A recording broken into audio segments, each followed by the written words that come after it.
नमस्कार, जनता टीवी देख रहे हैं आप। आपके साथ मैं हूं अंजलि भंडारी और चलिए रुक करेंगे सुपरफास्ट न्यूज की ओर।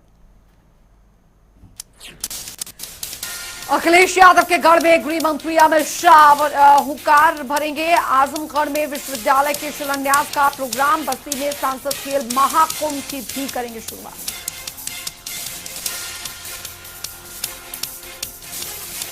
अपनी किताब को लेकर विवादों में घिरे कांग्रेस नेता सलमान खुर्शीद ने दी सफाई। कहा, किसी को आहत करने के मकसद से लिखी किताब तथ्यों को तोड़ मरोड़ कर पेश कर रहा विपक्ष। सलमान खुर्शीद ने कहा, हिंदू मुस्लिम एकता के लिए है उनकी किताब। हिंदुत्व की आतंकी संगठन से तुलना करने पर किया मना। पंजाब के सीएम चरणजीत सिंह चन्नी का विवादित ऐलान। दिल्ली ट्रैक्टर रैली, हिंसा में गिरफ्तार किए गए हर प्रदर्शनकारी को 2 लाख रुपए देगी पंजाब सरकार। सीएम चरणजीत सिंह चन्नी ने प्रदर्शनकारियों का किया समर्थन। कहा, तीनों कृषि कानूनों को रद्द करे केंद्र सरकार। 26 जनवरी हिंसा में कुल 83 लोग हुए थे गिरफ्तार। यूपी के बाद अब बिहार पहुंचा जिन्ना का जिन्न। जेडीयू एमएलसी खालिद अनवर ने की जिन्ना की तारीफ। कहा, एक बड़े स्वतंत्रता सेनानी थे जिन्ना। खालिद अनवर ने देश के पहले प्रधानमंत्री जवाहरलाल नेहरू को ठहराया देश के विभाजन के लिए जिम्मेदार। कहा, देश के लिए विभाजन में जितना रोल जिन्ना का था उतना ही कांग्रेस का भी था। खालिद अनवर के विवादित बयान पर बीजेपी का वार। सम्राट चौधरी ने कहा, जिन्हें जिन्ना पसंद है वो पाकिस्तान चले जाएं, वही होगा ऐसे लोगों का स्वागत। बीजेपी नेता सम्राट चौधरी ने कहा, भारत में रहना है तो फिर भारत माता की जय कहना होगा। जिन्ना से प्रेम करने वालों के लिए पाकिस्तान जाने का है खुला ऑफर। जन्मदिन के दिन करीब 7 घंटे तक की गई किंग खान के बेटे आर्यन खान से पूछताछ। पहली बार दिल्ली से आई एनसीबी की टीम ने दागे सवाल।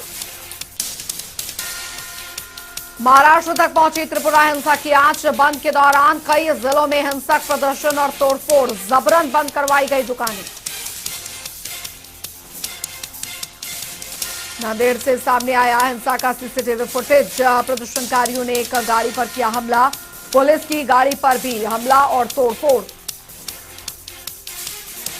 वासिन में भी बंद समर्थकों ने जमकर मचाया उत्पात। दुकानें बंद करवाने के लिए की गई तोड़फोड़। कई दुकानदार जख्मी। पुलिस ने 25 लोगों के खिलाफ दर्ज किया केस। आगरा में 25 वर्षीय महिला की संदिग्ध हालत में मौत के बाद बवाल। दुकानों में की गई तोड़फोड़, पथराव और फायरिंग से फैली दहशत। शुक्रवार को आगरा के चिलीपाड़ा इलाके में फंदे से लटका मिला था महिला का शव। 1 साल पहले महिला ने अल्पसंख्यक समुदाय के युवक से किया था प्रेम विवाह। मनी लॉन्ड्रिंग मामले में दरअसल मुश्किलों का सामना कर रहे अनिल देशमुख को ईडी ने कोर्ट में किया पेश। 15 नवंबर तक बढ़ी महाराष्ट्र के पूर्व गृह मंत्री देशमुख की कस्टडी। सचिन वांझे और साथी देशमुख को आमने सामने बिठाकर पूछताछ करना चाहती है ईडी। केंद्रीय एजेंसी ने जांच में सहयोग नहीं करने की कोर्ट में कही बात। एआईएमआईएम चीफ असदुद्दीन ओवैसी ने मुरादाबाद की रैली में कागज थाने में अल्ताफ की मौत का उठाया मुद्दा। गोरखपुर के मनीष गुप्ता हत्याकांड से की तुलना। अल्ताफ की मौत पर ओवैसी ने सीएम योगी पर साधा निशाना। मनीष गुप्ता के परिजनों को मिले मुआवजे का दिया हवाला। कहा, अल्ताफ के परिजनों से वही सलूक क्यों नहीं। ओवैसी ने अखिलेश यादव पर भी साधा निशाना। जिन्ना वाले बयान को लेकर अखिलेश को दी गई नसीहत। भारत को तोड़ने के लिए जिन्ना को बताया जिम्मेदार। निशा मर्डर केस में पुलिस के हाथ लगी सफलता। मुख्य आरोपी पवन सचिन को किया गया गिरफ्तार। दिल्ली पुलिस स्पेशल सेल ने दोनों को दिल्ली के द्वारका से किया अरेस्ट। सोनीपत पुलिस ने दोनों आरोपियों पर रखा था 1 लाख का इनाम। बुधवार को निशा और उसके भाई की गोली मारकर की गई थी हत्या। रेल यात्रियों को बड़ी राहत। रेलवे ने खत्म किया ट्रेनों का स्पेशल स्टेटस। कोरोना महामारी से पहले के किराए पर चलेंगी 1700 ट्रेनें। पिछले साल मार्च में बंद हुआ था ट्रेनों का संचालन। लॉकडाउन के बाद स्पेशल का टैग लगाकर दरअसल वसूला जा रहा था सामान्य से 30% ज्यादा किराया। रेलवे के मुताबिक जल्द लागू होंगे नए नियम। अब पुराने नाम और नंबर के साथ दौड़ेंगी ट्रेन। जनरल की टिकट पर अब भी पाबंदी। यात्रा के लिए रिजर्वेशन जरूरी। विश्व में जारी है कोरोना का कहर। अब तक 25 करोड़ 30 लाख से ज्यादा केस आए सामने। 22 करोड़ 90 लाख से ज्यादा मरीज रिकवर। मौत का आंकड़ा 51 लाख के पार। देश में 24 घंटे में 12,000 से भी ज्यादा नए केस, तो वहीं 13,000 से भी ज्यादा मरीज हुए ठीक। एक दिन में 555 लोगों ने छोड़ा दम। भारत में कुल कोरोना केसेस 3 करोड़ 44 लाख से भी ज्यादा। अब तक करीब 3 करोड़ 38 लाख से ज्यादा मरीज ठीक। कुल मौतों का आंकड़ा 4,62,000 के पार। दिल्ली में कोरोना के 40 नए मामले आए सामने। कुल मामले 14,40,000 के पार। एक्टिव केसों की संख्या 350 के पार। महाराष्ट्र में कोरोना के 997 नए मामले। कुल संक्रमितों की संख्या 66 लाख के पार। 15,000 से भी ज्यादा केस अभी भी एक्टिव। उत्तर प्रदेश में कोरोना के 7 नए मामले। कुल संक्रमण का आंकड़ा 17,10,000 के पार। एक्टिव केसों की संख्या 90 से ज्यादा, तो वही मौत का आंकड़ा 22,000 के पार। पश्चिम बंगाल में आए कोरोना के 800 से ज्यादा नए केस। कुल मामले 16 लाख के पार। 15,74,000 से ज्यादा मरीज ठीक। मौतों का आंकड़ा 19,000 के पार। बिहार में बीते 24 घंटे के भीतर कोरोना के 4 नए मामले। कुल मामले 7 लाख के पार। 32 केस अभी भी एक्टिव। हरियाणा में 20 नए कोरोना केसेस। कुल आंकड़ा 7,71,000 के पार। अब तक 7,61,000 से भी ज्यादा मरीज रिकवर। 130 केस अभी भी एक्टिव। हिमाचल में पिछले 24 घंटे में 145 नए मामले दर्ज। कुल संक्रमितों की संख्या 2,25,000 के पार। मौत का आंकड़ा 3,800 से ज्यादा। 1,000 से ज्यादा केस अभी भी एक्टिव। देश में कोरोना के खिलाफ वैक्सीनेशन अभियान जारी। वैक्सीनेशन का आंकड़ा 110 करोड़ 79 लाख के पार। प्रधानमंत्री नरेंद्र मोदी 16 नवंबर को यूपी को देंगे बड़ी सौगात। सुल्तानपुर में पूर्वांचल एक्सप्रेसवे का करेंगे उद्घाटन। समारोह के दौरान पूर्वांचल एक्सप्रेसवे पर होगा वायुसेना का एयर शो। पीएम मोदी की मौजूदगी में वायुसेना के 6 फाइटर जेट्स पूर्वांचल एक्सप्रेसवे पर करेंगे लैंड। इन लड़ाकू विमानों में 2 सुखोई, 2 मिराज और 2 जगुआर शामिल। अगले महीने भारत दौरे पर आ सकते हैं रूस के राष्ट्रपति Vladimir Putin. S-400 missile system के पहले बैच की डिलीवरी संभव। पुतिन की भारत यात्रा से पहले मॉस्को में दोनों देशों के रक्षा और विदेश मंत्रियों के बीच होगी 2+2 वार्ता। S-400 मिसाइल सिस्टम के लिए करीब $5 अरब का हुआ सौदा। दिल्ली एनसीआर पर लगातार प्रदूषण के वार। धुएं और धुंध में घुटा दिल्ली का दम। कई जगहों पर खतरनाक स्तर पर पहुंचा एयर क्वालिटी इंडेक्स। राजधानी की हवा में चार धुंध का अंबार। पराली और गाड़ियों का धुआं बन रहा लोगों के लिए मुसीबत। दिल्ली के वजीरपुर और जहांगीरपुरी में मिला सबसे ज्यादा प्रदूषण। दोनों जगहों पर 700 के पार पहुंचा एयर क्वालिटी इंडेक्स। जनसत्ता दल की महिला नेता रेणु सिंह ने की आर्श फायरिंग का वीडियो वायरल होने के बाद मांगी माफी। कहा दिवाली में पटाखों की जगह चलाई थी गोलियां।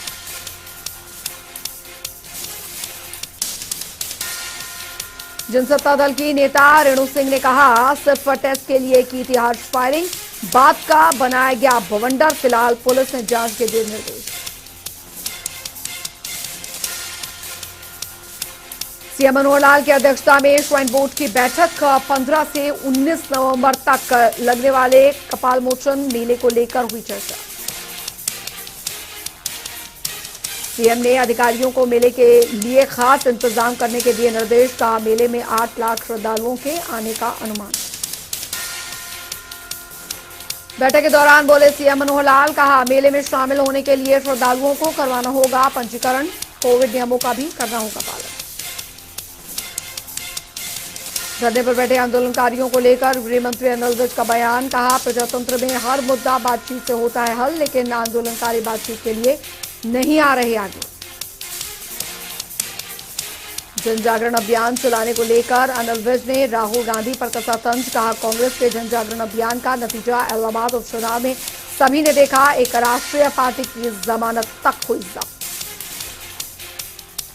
गृह मंत्री अनिल विज ने प्रदेश में डेंगू के बढ़ते मामलों को लेकर जताई चिंता। कहा सरकार और स्वास्थ्य विभाग निरंतर सुरक्षा चक्र मजबूत करने में जुटा। मरीजों को जरूरत पड़ने पर निःशुल्क दिए जा रहे प्लेटलेट। कोरोना वैक्सीनेशन को लेकर बोले अनिल विज, कहा 2000 से भी ज्यादा स्वास्थ्य टीम प्रदेश में घर घर जाकर लोगों को कर रही वैक्सीनेट। 82% लोगों को पहली बार, 47% लोगों को लगाई जा चुकी है दूसरी डोज। कैथल में सहकारिता मंत्री बनवारी लाल ने सहकारी चीनी मिल में पेराई सत्र का किया शुभारंभ। शाहबाद विधायक रामकरण और साथ ही पुंडरी विधायक रणधीर सिंह गोलन भी रहे मौजूद। सहकारिता मंत्री बनवारी लाल ने लोगों को संबोधित करते हुए पेराई सत्र शुरू होने की दी बधाई। कहा, मुझे उम्मीद है कि शुगर मिल खूब अच्छी तरह से चलेगी और मुनाफा भी कमाएगी। सहकारिता मंत्री बनवारी लाल का बयान, कहा सरकार ने पेट्रोल में 20% एथेनॉल मिलाने की बनाई है योजना। जल्द ही सभी शुगर मिलों में एथेनॉल बनाने का प्लांट लगेगा। पत्रकारों से बातचीत करते हुए बोले सहकारिता मंत्री, कहा किसानों को समय पर मिलेगा फसल का मुआवजा। 2 एकड़ के हिसाब से सभी किसानों का सरकार भरेगी प्रीमियम। 15,000 प्रति एकड़ बढ़ा मुआवजा। बेअदबी मामले में राम रहीम से फिर पूछताछ करेगी पंजाब एसआईटी। 17 दिसंबर को रोहतक की सुनारिया जेल में आएगी एसआईटी। खुखार आतंकी संगठन लश्कर तैयबा ने अंबाला और साथ ही चंडीगढ़ रेलवे स्टेशन को उड़ाने की दी धमकी। डीआरएम अंबाला को भेजा धमकी भरा पत्र। रेलवे स्टेशनों को बम से उड़ाने की धमकी मिलने के बाद यमुनानगर के जगाधरी रेलवे स्टेशन पर बढ़ाई गई सुरक्षा। स्टेशन पर आने वाली सभी ट्रेनों और लोगों को की हो रही चेकिंग। पुलिस कर्मचारियों की छुट्टियां भी रद्द। रेलवे विभाग लगातार लोगों को दे रहा सलाह, किसी भी तरह की लावारिस वस्तु मिलने पर रेलवे विभाग को करे सूचित। सोनीपत के सिविल अस्पताल में ओपीडी बंद कर डॉक्टरों ने की हड़ताल। प्रदर्शन करते हुए डॉक्टरों ने एसएमओ के पद की डायरेक्ट भर्ती का जताया विरोध। प्रमोशन से भर्ती की मांग।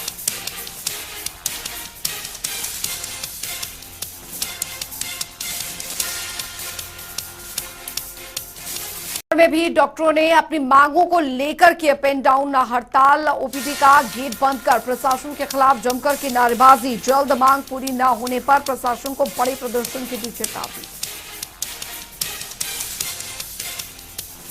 भिवानी के भीम स्टेडियम में लगातार बढ़ रही खिलाड़ियों की संख्या। सरकार की खेल पॉलिसी से खुश नजर आए खिलाड़ी। फरीदाबाद में आजादी के अमृत महोत्सव के तहत कार्यक्रम का आयोजन। युद्ध वीरांगनाओं को किया गया सम्मानित। छात्र छात्राओं ने हरियाणवी और देशभक्ति के कार्यक्रम किए प्रस्तुत। डेंगू का हॉटस्पॉट बना फतेहाबाद जिला। 880 से ज्यादा मामले आ चुके हैं सामने। शहर के सरकारी और प्राइवेट अस्पतालों में डेंगू के मरीजों की बढ़ रही भीड़। रोहतक भी प्रदेश के प्रदूषित शहरों में शामिल हुआ। शहर का एक्यूआई हुआ 483 के पार। जहरीली हवा से लोगों को सांस लेने में हो रही काफी परेशानी। साइबर सिटी में गुरुग्राम में जहरीले स्मॉग से लोगों का जीना मुहाल। पॉल्यूशन लेवल पहुंचा 500 के पार। एयर क्वालिटी इंडेक्स 494, जबकि पीएम भी 358 के पार। हिसार में डीएपी खाद के लिए किसानों को हो रही काफी परेशानी। लंबी लंबी कतार में लगने के बाद मिल रहे कम मात्रा में खाद। कई किसानों को खाली हाथ लौटना पड़ रहा वापस। चरखी दादरी में डीएपी खाद की कमी से नाराज किसानों ने जमकर काटा बवाल। रोहतक रोड को जाम कर प्रशासन के खिलाफ की नारेबाजी। रास्ता बंद होने से आम लोग हुए परेशान।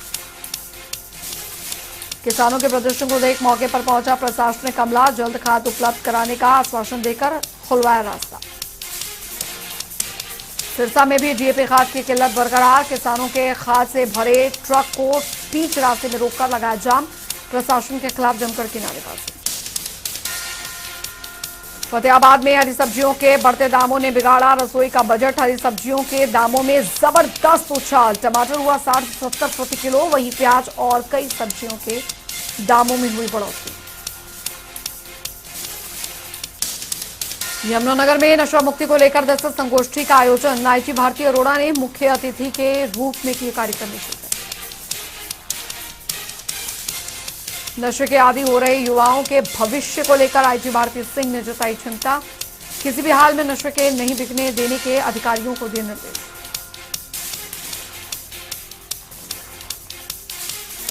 हिसार में सार्वजनिक शौचालयों की दुर्दशा को सुधारने के लिए नगर निगम कमिश्नर अशोक कुमार गर्ग ने की अच्छी पहल। सभी अधिकारियों और कर्मचारियों को व्यक्तिगत शौचालयों का प्रयोग नहीं करने के दिए निर्देश। रेवाड़ी में प्राइवेट बसों के अवैध संचालन पर ट्रांसपोर्ट कमिश्नर का बड़ा एक्शन। दूसरे जिलों के डीटीओ स्टाफ को सौंपे बसों की जांच की जिम्मेदारी।